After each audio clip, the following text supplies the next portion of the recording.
Assalamualaikum warahmatullahi wabarakatuh. Saya Sonia Afdillah dengan NIM 20034121 akan mempresentasikan mengenai banjir dan kekeringan. Baiklah, yang akan saya bahas di sini adalah yang pertama itu definisi dan penyebab banjir dan kekeringan, yang kedua instrumentasi, dan yang ketiga prinsip kerja dan instrumentasi banjir dan kekeringan. Yang pertama, definisi dan penyebabnya. Banjir merupakan peristiwa di mana daratan yang biasanya kering, bukan daerah rawa, menjadi tergenang oleh air atau peristiwa bencana alam yang terjadi ketika aliran air yang berlebihan merendam daratan. Nah, di sini faktor-faktor penyebabnya terjadinya banjir. Yang pertama itu adalah kemiringan lahan atau kelerengan. Semakin landai kemiringan lerengannya, maka semakin berpotensi terjadinya banjir. Begitu pula sebaliknya. Yang kedua itu ketinggian lahan dan elevasi. Semakin rendah suatu daerah, maka semakin berpotensi terjadinya banjir, begitu pula sebaliknya. Dan yang ketiga itu ada curah hujan. Semakin tinggi curah hujannya, maka semakin berpotensi terjadi banjir, begitu pula sebaliknya.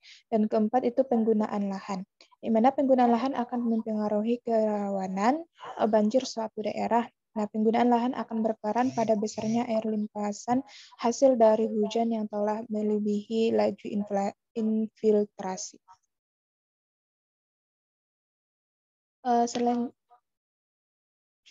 itu kekeringan.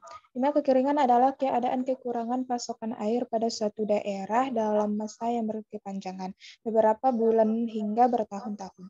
Biasanya kejadian ini muncul karena suatu wilayah secara terus-menerus mengalami curah hujan di bawah rata-rata.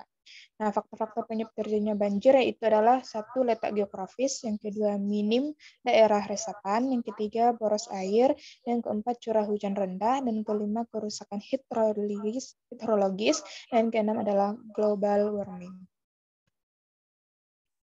Di sini ada instrumentasi atau alat yang digunakan untuk banjir, di mana instrumentasi berhubungan dengan pengamatan terhadap aktivitas di alam yang menimbulkan banjir dan kekeringan. Yang pertama di sini ada banjir, yaitu terdapat dua alat atau instrumentasi. Yang pertama adalah water level RL15, di mana RL15 atau RL35 merupakan sensor pengukur yang sangat akurat dalam mengukur ketinggian dan kedalaman air tanpa kontak langsung terhadap air.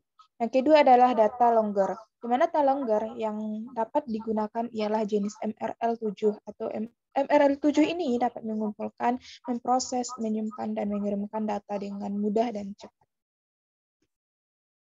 Di sini alat yang digunakan atau instrumentasi yang digunakan untuk kekeringan yaitu adalah mikroiklim, di mana alat untuk mengukur iklim mikro ini yang terdiri dari anemometer digital pada ketinggian 4 meter, 7 meter, dan 10 meter dari permukaan tanah. Nah, alat ini berfungsi untuk mengamati unsur-unsur cuaca dan iklim secara otomatis. Prinsip kerja dari instrumentasi yang ketiga tadi, yang pertama itu untuk water level itu adalah sebuah alat yang bertujuan untuk mengendalikan atau mengukur ketinggian air dalam satu bak air atau tangki secara otomatis. Secara singkat, prinsip kerja WLC ini adalah mengatur kerja pompa air yang akan mengisi bak air atau tangki dengan ketinggian air sebagai acuannya. Yang kedua adalah data logger. Cara kerja temperatur data logger adalah dengan cara sensor terdapat pada temperatur data logger akan mendeteksi secara otomatis perubahan naik turunnya derajat suhu.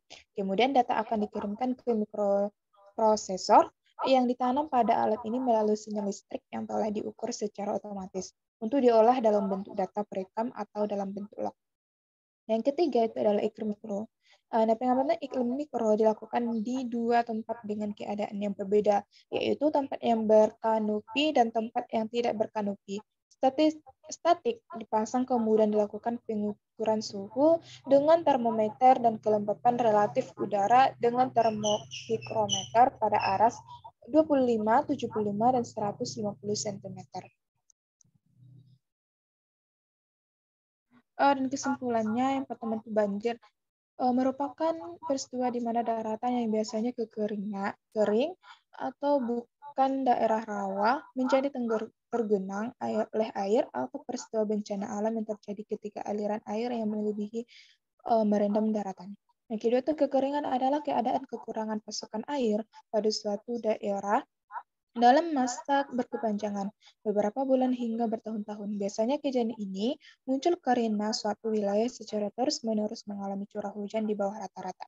Dan yang ketiga, instrumentasi alat banjir water level controller atau WLC dan data Glongger. Sedangkan alat untuk kekeringan dengan itu adalah iklim mikro. Mungkin sekian dari saya. Apabila ada salah, saya minta maaf dan saya akhiri dengan wassalamualaikum warahmatullahi wabarakatuh.